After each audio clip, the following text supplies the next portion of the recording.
blinding is seen as key. If you look at any of the quality markers, the risk of bias tools, blinding is seen as one of the key elements of quality in a trial. And in explanatory trials, you use placebos routinely to blind people to information. I think one of the key things for pragmatic trials is to step back a bit from that and to think about why are we blinding, and the reason is because we want to avoid bias. So the key thing in pragmatic trial is about avoiding bias.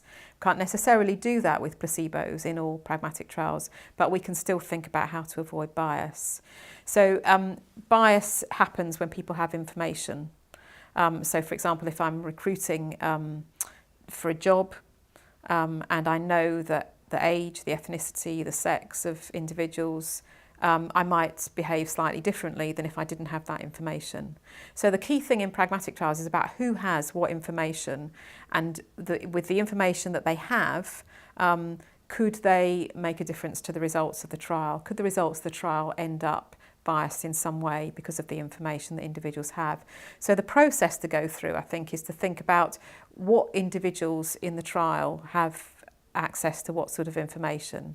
So to go through your participants, the people who deliver the intervention, researchers on the trial, those who assess outcomes, and chief investigators, all of those individuals can cause bias because they have certain sorts of information and they handle it in a certain sort of way.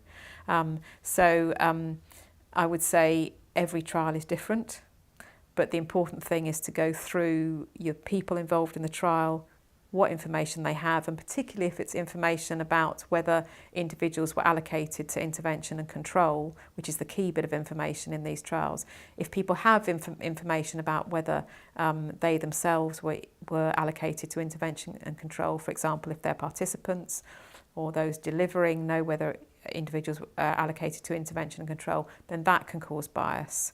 And then we sometimes have to have creative solutions to deal with that.